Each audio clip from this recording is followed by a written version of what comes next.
everyone. Welcome to the Charlotte Mason Show. I'm your host, Julie Ross. And part of the series that we've been doing this fall is homeschooling through different challenges. And one of the questions I get asked a lot is how to homeschool when you yourself have special needs. And I often tell people I could probably tell you some of my own anecdotal advice or my experience, but I'm not a professional in this area. And so I'm like, I need to find someone who to talk to about this. And I was so excited this summer meeting Amy Bodkin in person and kind of hearing some more of her story. I'm like, okay, she's the person I need to come on and talk about this because you help so many people with the work that you're doing. And I know that this podcast will be able to help so many as well. So Amy, thank you so much for joining us today. I am so happy to be here. Yeah, so just to start off, can you tell us a little bit about kind of what you do and how you help people currently? Yeah, so I work as the special needs consultant at a Charlotte Mason plenary, and I do consults with families, kind of walking through, okay, let's do some testing, figure out what's going on with your kid. Do we have some kind of learning thing going on here? If you already have a diagnosis and past records, I look at that. Like, I'm super thorough. And I'm looking for patterns and going, okay, what's going on with your kid? What pattern do they fit? Because I see the world in patterns because I'm autistic myself and patterns is my thing. So, and then we also have a membership where I do kind of like an ongoing group consult with families. Okay. And so we just talk throughout the year online and in video, and then they get their testing once a year, but it's not quite as intensive as the individualized consult. Okay. That's super detailed. Yeah. And then we also have a second website called amybodkin.com because I started getting into some advocacy work that wasn't necessarily just limited to homeschooling. Okay. And so we house all of that work at that website, as well as parenting resources as well. Okay. And the podcast that we do. Special needs kids are people too. Oh, I love that. That's awesome. So how did you get involved in kind of doing that work? So I was trained as a school psychologist. I spent some time working in public schools.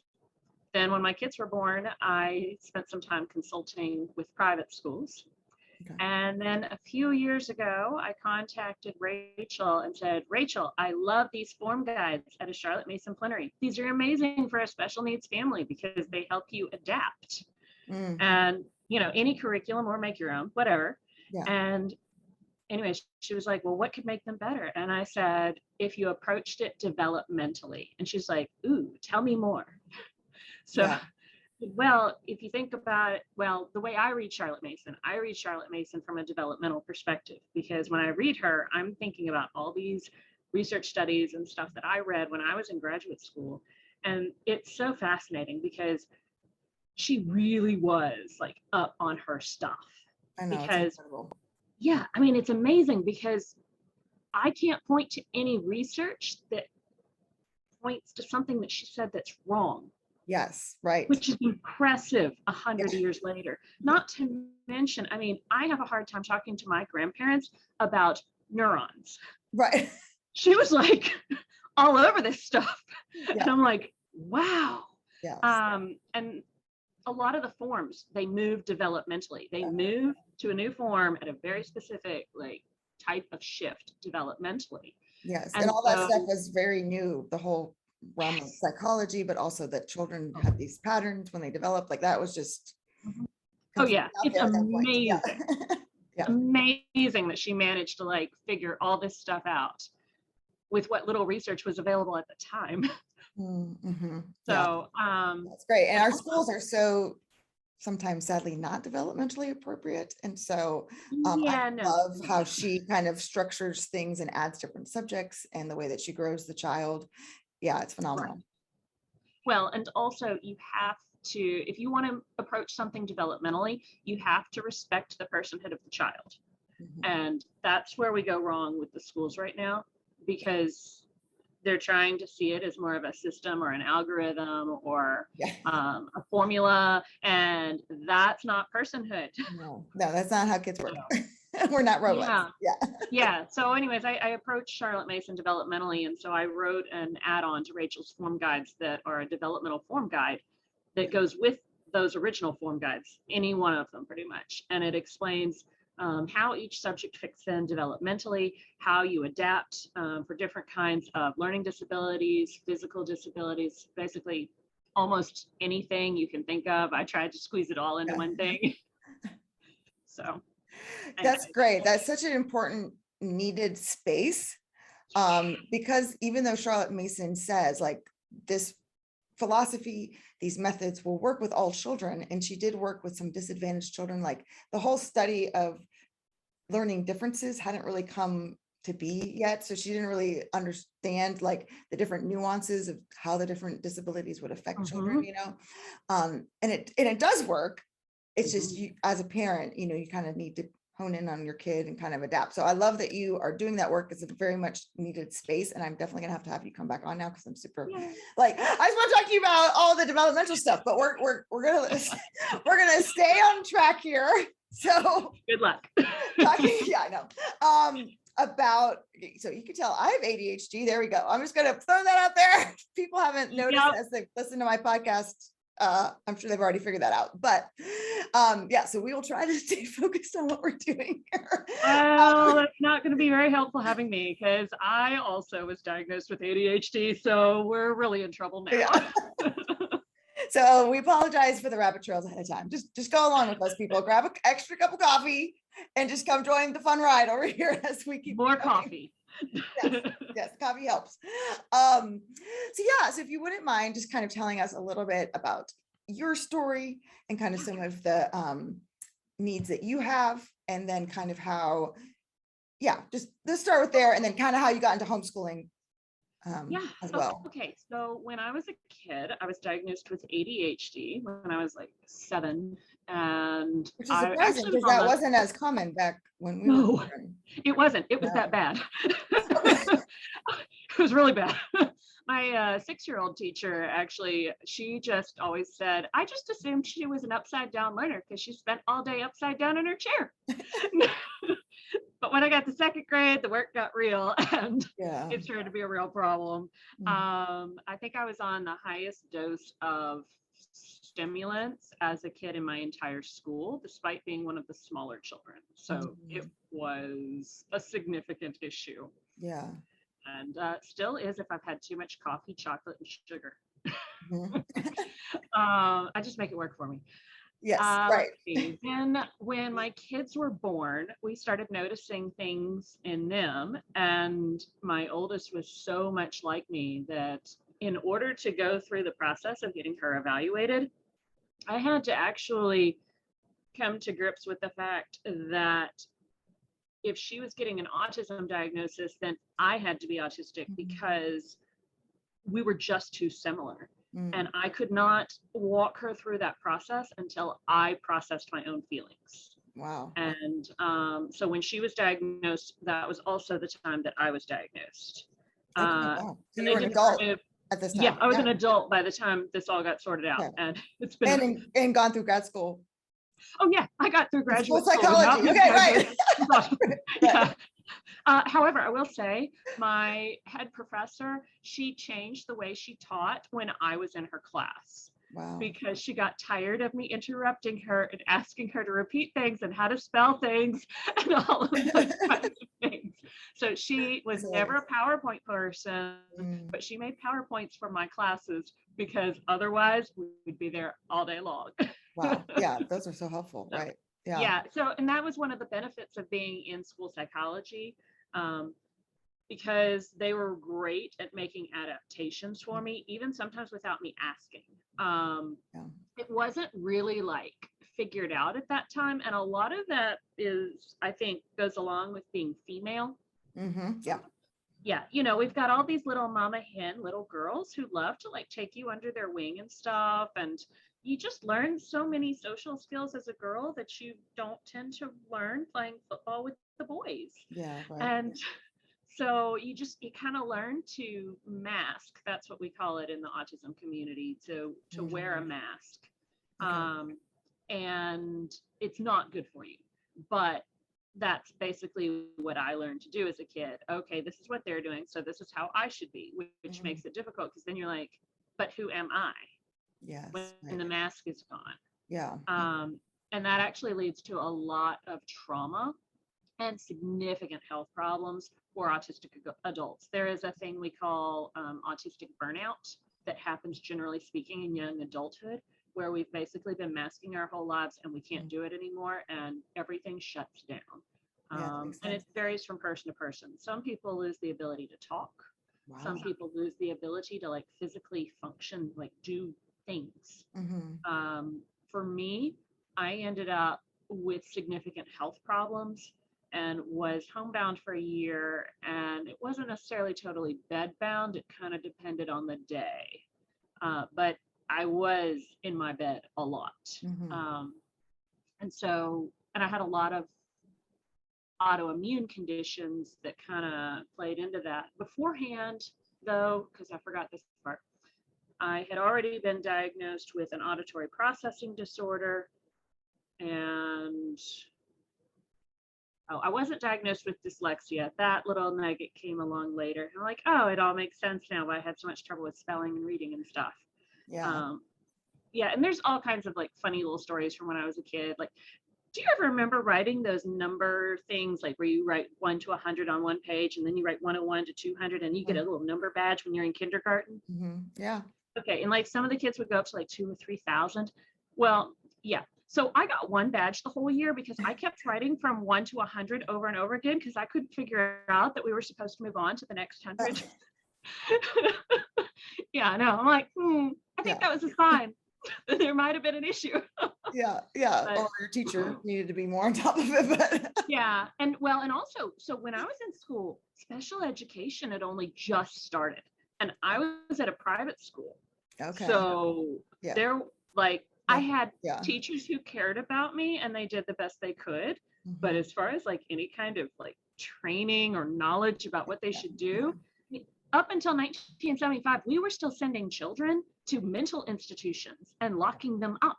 Yeah, it's crazy. Wow. That was just a few years before I went to school. Yeah. That's crazy to think about. Yeah. Oh, that's so but anyway, so there were all the learning issues going on, and there was quite a collection, but mostly dyslexia and auditory processing. And then as an adult, was your daughter like when you were getting her diagnosed for autism and realized, okay, I have some of these same things, were you homeschooling at that time, or was she little?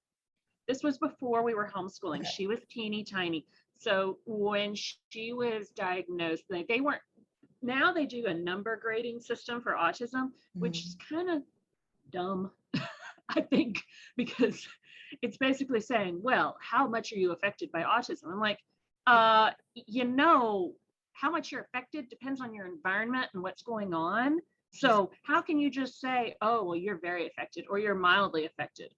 Or maybe if you deal with some kind of issue in the environment that's making it worse, then you're not as affected. Or maybe you're having a bad day. Right. Functioning levels change. You can't diagnose someone with a functioning level. Right. So anyways, she was probably like middle of the road when she was first diagnosed. Nowadays, people are like, she's autistic. I'm like, yeah. Have you noticed she hasn't looked at you in the eye once yet? Yeah, that's so. It's not quite as noticeable, and it isn't as much with girls sometimes because girls have a tendency to mask a little better than the boys. Yeah, they pick up on the social cues, like you said. Yeah, that's a really good point. I can totally see that with girls. So then when did you decide you were going to homeschool? Okay, so we took her to a little Montessori preschool for like 2 mornings a week because my parents were convinced that I needed a break, which you're probably not wrong. Yeah. But when I'd go pick her up, she'd be catatonic for like 30 minutes after picking her up. Yeah. And I was just like, you can't learn this way. Yeah, right. This is not learning, and this is not the place for you to be. And I realized at that point that I was translating the world for her, and I was translating her for the world. And I don't think she had fully recognized that we weren't the same person yet. Yes. And at that point, yeah, I decided, okay, this is not going to work. We're going to learn at home. And then I Googled autism and homeschooling. And the first thing that came up at the time, it doesn't anymore, but at the time, it was Ambleside Online. Wow, that's Because, amazing. well, Tammy Glasser over there had Yeah. written several Okay. articles about homeschooling and Ambleside Online and autism. And so that was the first thing that came up at the time. And so I was like, ooh, this looks interesting. I'm like, oh, this is the way I would have wanted to be schooled. Right. So I knew it'd be a great fit for her. So that's how we decided. And then with my Yeah. son, well, he had a tendency to like use the strongest words possible to describe his big feelings, which is fine. But I'm like, you can't go to school saying those kinds of things. Yeah. We're going to have problems. So I'm like, and I've told both my kids this, I'm like, you don't have to continue to homeschool. You can choose to go to school. Yeah. But you have to be willing to do the work. I'm not coming up there and jumping through all kinds of hoops to make it happen, because I get to choose how I'm going to spend my time. Mm-hmm. And I would much rather do it myself than try to get somebody else to do it right. Yeah, right. That's a good point. So Yeah, you 'cause kind of that's- knew going into homeschooling, I'm starting to homeschool my kids, but I also have these kind of Okay. learning difficulties that I've had to overcome. Mhm. So it wasn't like, so for me, I learned through homeschooling that I had learning difficulties. Yes. I went to a conference on executive functioning disorders. For those who aren't aware, that's really what ADHD should be called, and some other things, because that's really the part of your brain that's most effective. And I'd always done excellent in school. I was always an excellent student, but Yeah. I look back on my report cards and it's always like, Julie talks too much, Julie plays too much, Julie, like all of them, it's just too much, right? And like my whole life was just too much. But I compensated. I would study for hours, like every night. I would come home from school and spend 3 or 4 hours doing homework in like second grade, and that's how I was able to kind of, like you were saying, mask some of these things. And then when I was homeschooling, I went to a seminar on executive functioning disorders, and they were talking about ADHD in teenage girls and how it's very, very different than what we typically think of ADHD in boys, young boys, is what we're typically experienced with. And so I'm going through this checklist for my daughter, and I'm like, that's me, that's me, that's me, that's me, that's me. I'm like, oh, okay, this explains a lot, right? And so, yeah, I think for some of us, we might know this before we go into homeschooling, and we kind of prepare and think through some things. And then some of us, we're learning this alongside of our children. Know that we prepare them, especially with ADHD. My favorite article about ADHD actually is titled "Messy Purse Girls." I'm like, there. How about messy bedroom, messy? Oh, yeah, those two, absolutely. Yep. I've done a lot better, but when I was a child, oh boy, my parents would just be like, well, all right, and then there's the other thing. So a lot of times we think that what is considered typical is what's best. So yes, I do find it actually annoying when my room is a mess, and then I have trouble finding things because I don't know where it is, or I step on something and break it because it was in the floor and it shouldn't have been on the floor. But at the same time, you really can't go through life thinking, oh my gosh, I have all these problems. I can't, do these things, or I need to improve myself. I need to fix myself. Yes. And because you have to really embrace who you are and learn what's good about what you are, because you don't ever get a weakness without having a strength, and your strengths come from your weaknesses. So we have to actually be thankful for our weaknesses because of what they give us. Yeah, that's such a great. Without those weaknesses, you won't have the strength. Yeah, and most of us, I think, who have learning difficulties are exceptionally strong because we had to be. We had to overcompensate. And a lot of times we're traumatized. It's true. Yeah, we have to do some healing too. Yes, I agree. There's a lot of shame associated with not being like other people. There's a lot of pressure to, be the organized person with the organized person, to have your life together and to executive function well. And there's also a lot of shame also. All right, let's be honest. There's a little bit of this in the Charlotte Mason community too, to avoid electronics.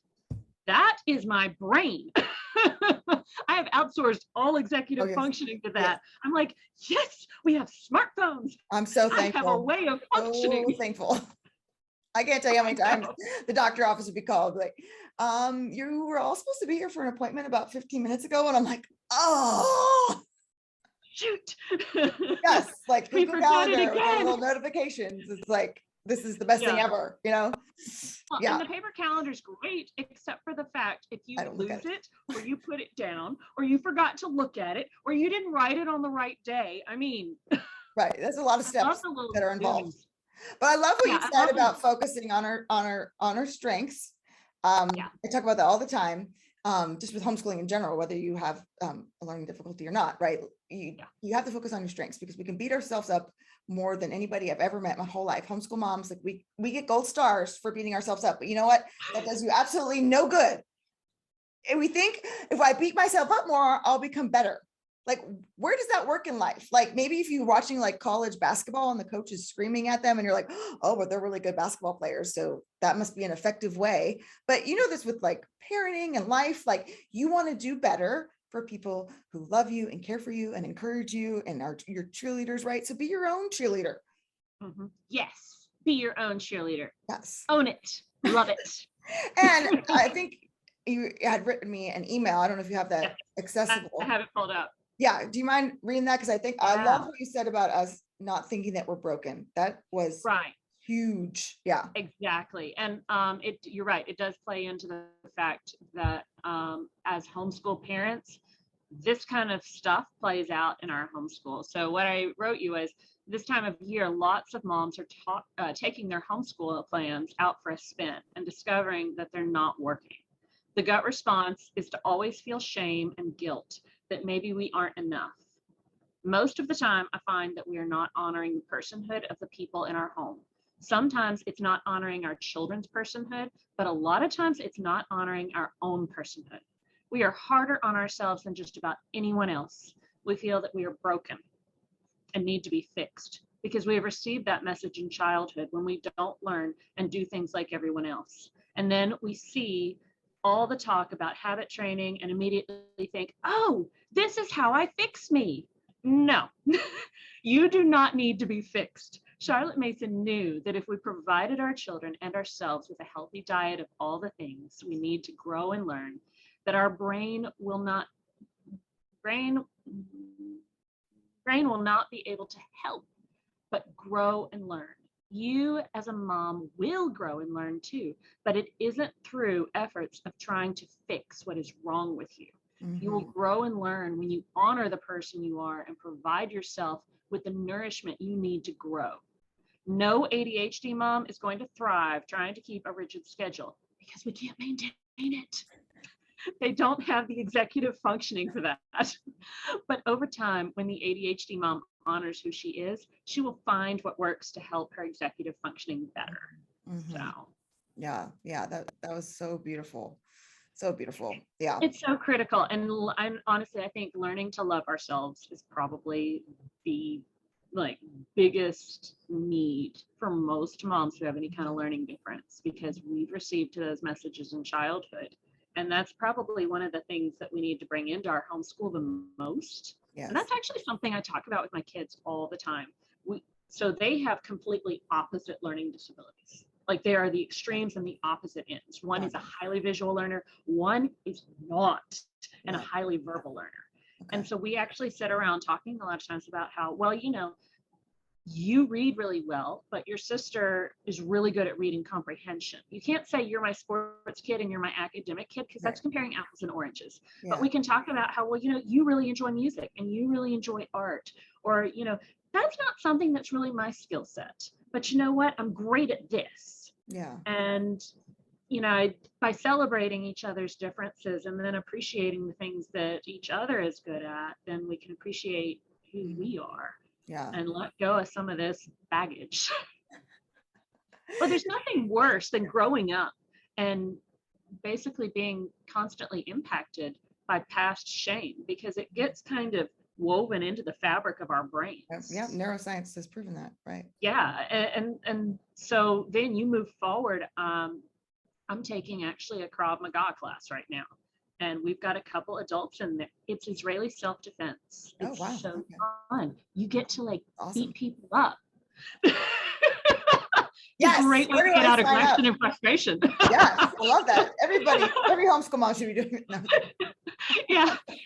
Never saw that coming. My son's doing black belt. Well, he is a black belt in karate. And so That's he was awesome. the one who got us into this. It was a bingo card for October.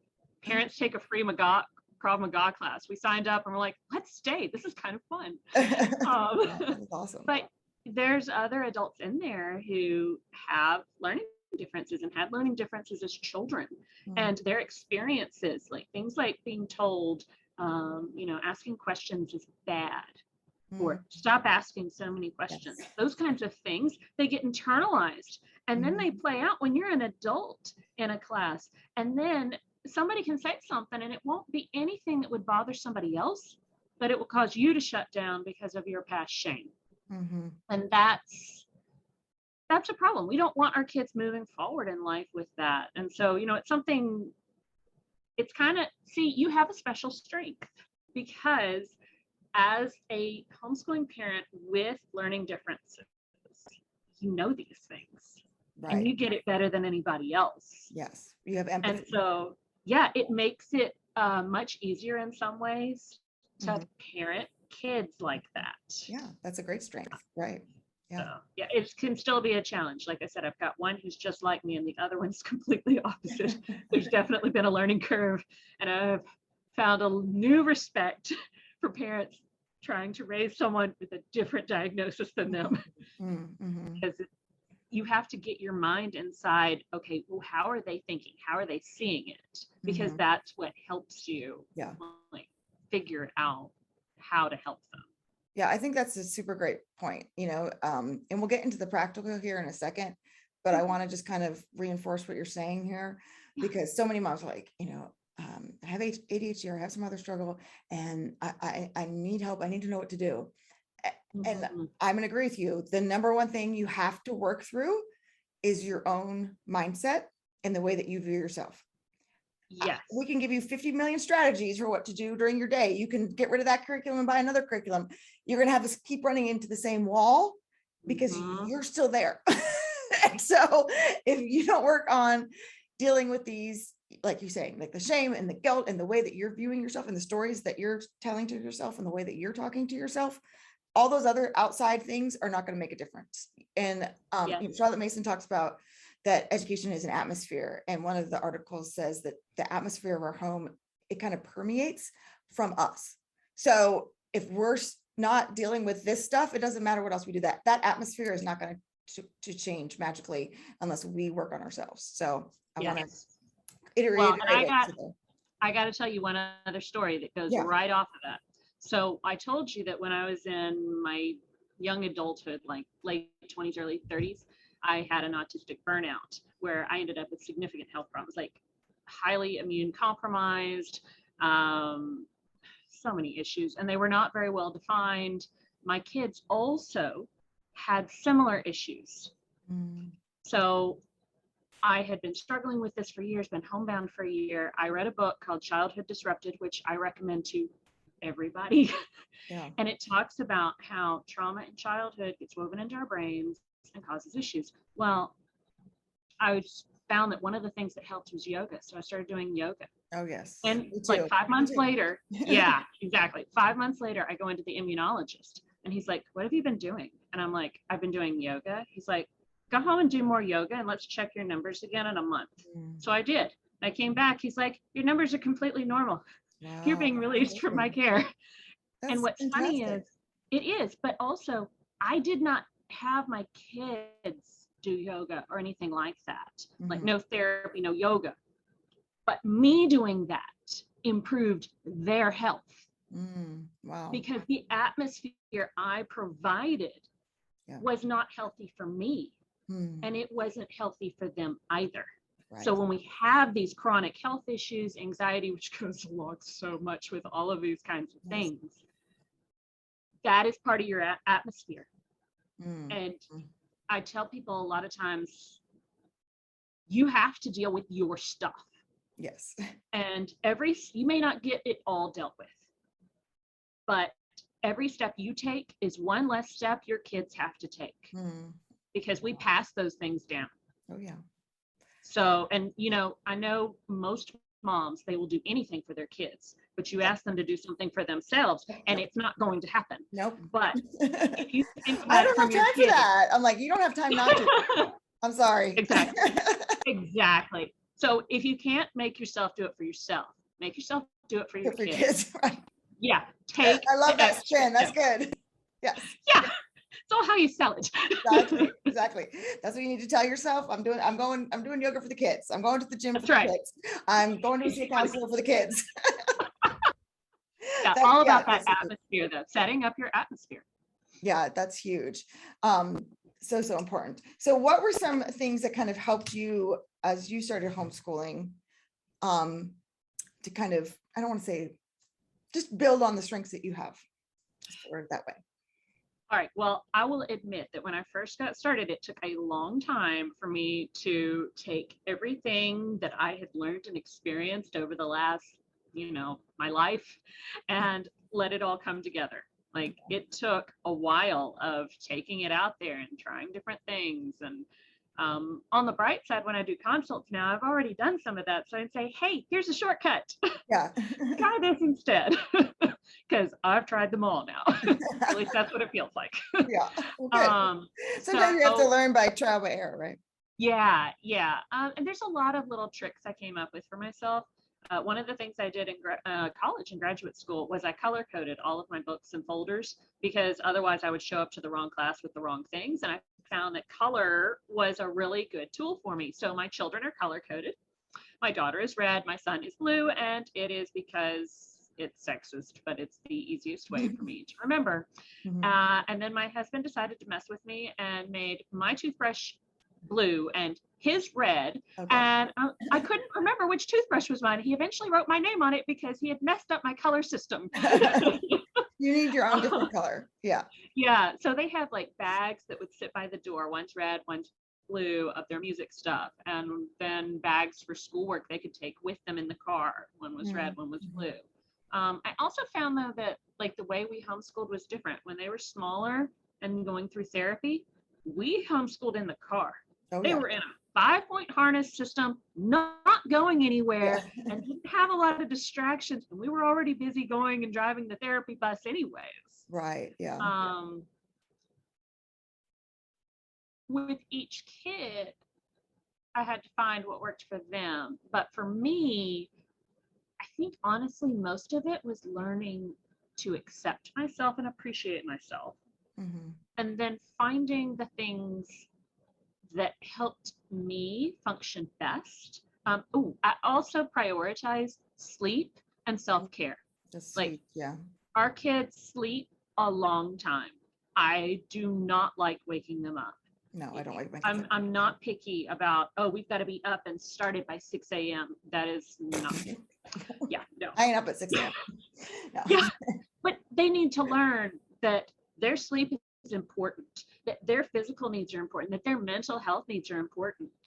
And I can model that by prioritizing it for myself, and also by giving them the space to do that, or I can put a lot of pressure on them to try and compensate for all of their weaknesses and push through and try to catch up with everybody else. And then everybody's miserable. And they're not learning what's really important in life. What's really important in life is learning to be a good person and take care of yourself and not bring baggage and trauma forward, because nobody functions well with baggage and trauma. Yeah, that I like that. You're modeling for them how to be a healthy person, right? And those healthy habits. Hold on one second. I need to grab my computer plug.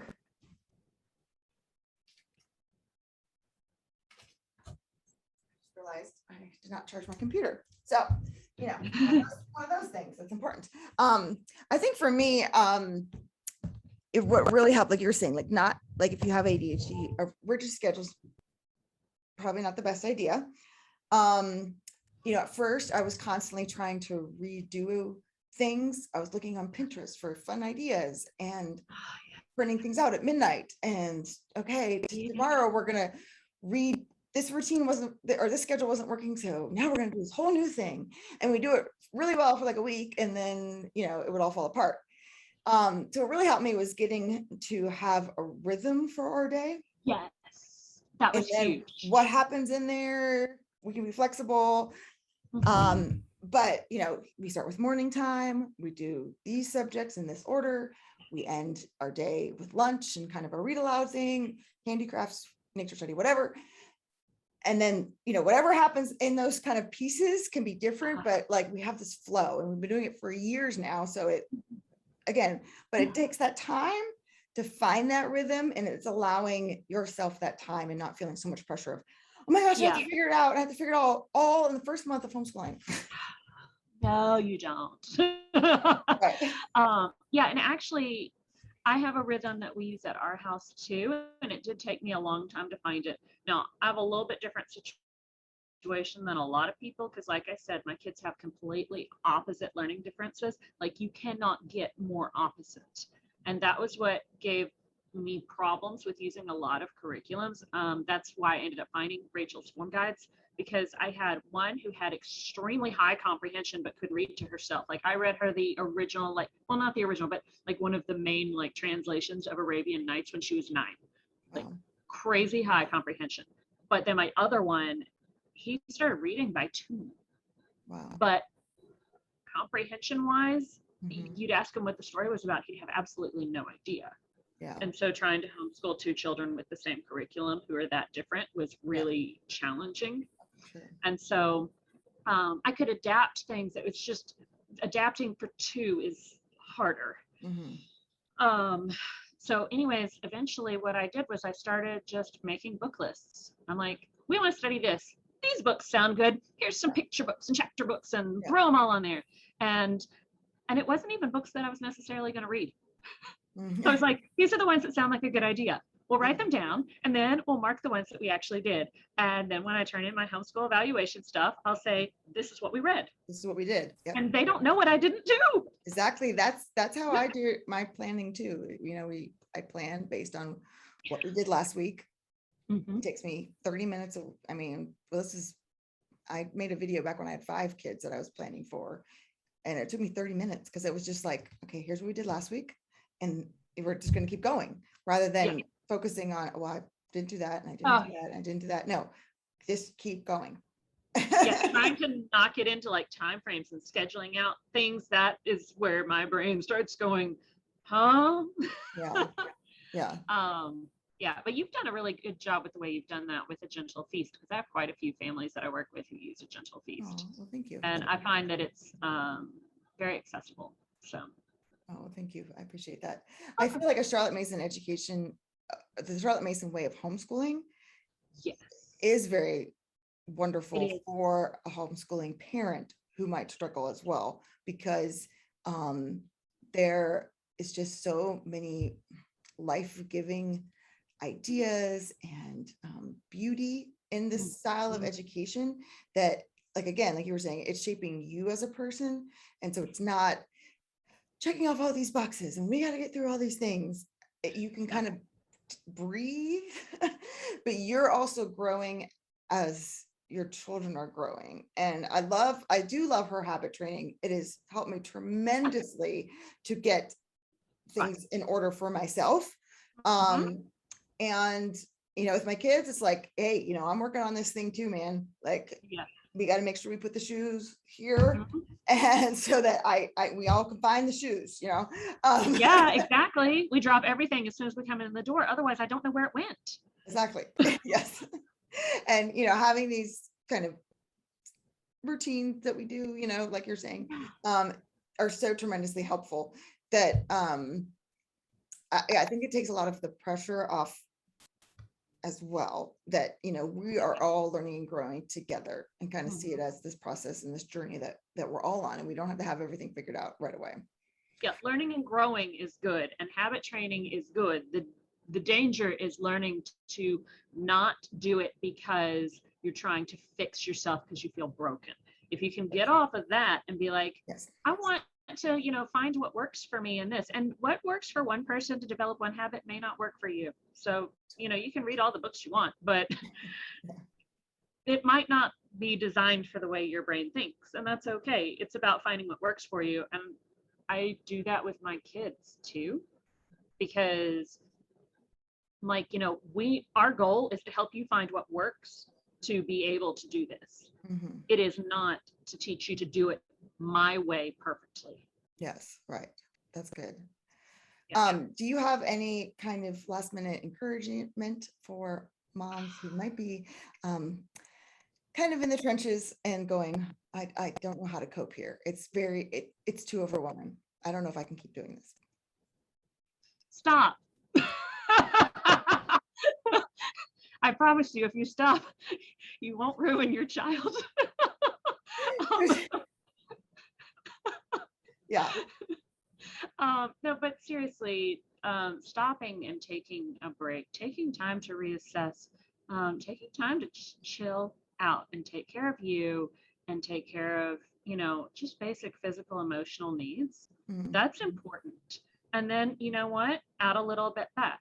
And if you find yourself like feeling anxiety or feeling drawn to like, oh my gosh, I've got to check off my list, what happened to my list? I'm going to go crazy if I don't have it. Then it might be time to step back again, take a break, and then try to, redo it. And, each family is different. Don't try to make yourself look like the perfect Charlotte Mason homeschool family, because it doesn't exist. Yeah. And there's no, like, a lot of times people are like, they want to party like it's 1899. I say that a lot. Yeah. Yeah, we don't do that because we don't live in 1899, and you're not Charlotte Mason. You're you, and you Right. should party like it's 2021 and it's you.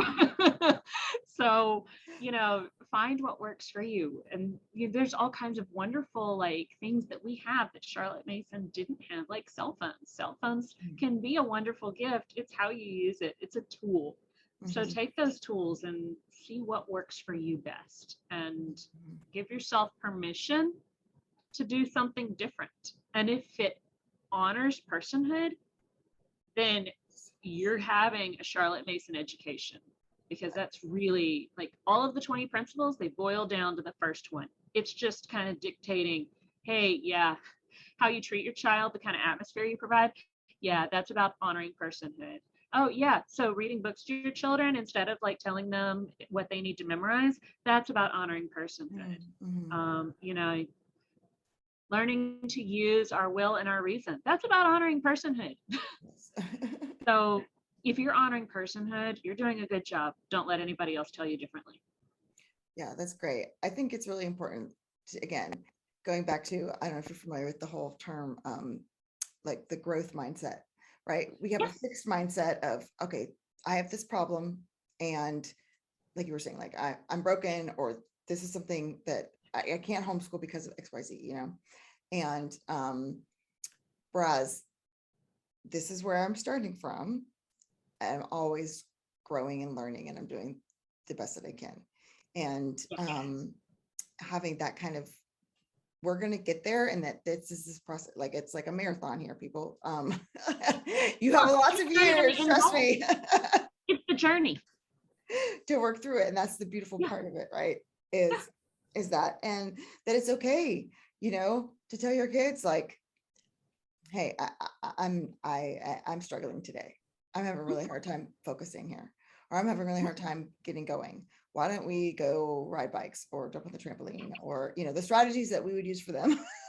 Yeah, take a break. Go do something else. That's totally fine. Charlotte Mason actually says that in the way of the will. If you can't will yourself, take a break. Yes. And eliminating some of those decisions from your day can help tremendously, because if you're always trying to decide, okay, what comes next, or how do I teach XYZ, or what curriculum should I use for math, and you're kind of always changing everything, right? That's exhausting, especially when your brain is already being taxed so much. So for me, when I kind of laid everything out, and it was like, no, and then when we're done with this is what we do, and then we have these routines, like it took so much off. Like I just felt like I could finally breathe. Like I was suffocating under having to make all these choices all day long. Exactly. And I kind of divide and conquer. Like I give my kids their own list, and I'm like, good luck. Y'all go do your individual stuff. You got a problem, I'm here. That's what I'm here for. And Yeah. hey, it fosters independence, guys. It's a good Yeah. thing. And then we have our group work we do. And masterly inactivity, I think is what Charlotte Mason would say. So it's all good. Yeah. We want kids to feel confident, be able to go out there and pick up a math book and go, whoa, this is really cool. Yeah. Yeah. Maybe. So great. Well, thank you so much for your time. I hope this was an encouragement to so many people, but if people would like to know more, where can they find out more about you and what you offer? Huh?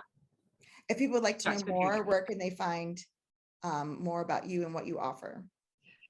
Okay, so you can find us at cmplenary.com. That's where all of my special needs homeschooling consultation happens. You can find us at amybodkin.com, which is the home of the podcast, Special Needs Kids Are People Too, and also a lot of advocacy work that I do. Okay. You can also find us on Facebook at Special Needs Homeschooling Help with Amy Bodkin. Ooh, fancy. So, I like super that. fun. Yeah. And then a Charlotte Mason Plenary Facebook community. Okay. I'm in there a lot. Okay. Yeah, and I'm also on Instagram as I think Amy Bodkin EDS. So, And that's. do you know of any specific resources for parents or communities? Parents.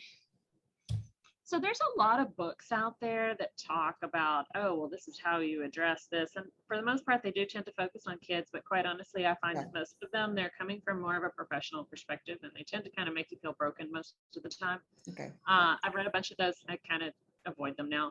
Okay. I just didn't know if there were any like groups or research.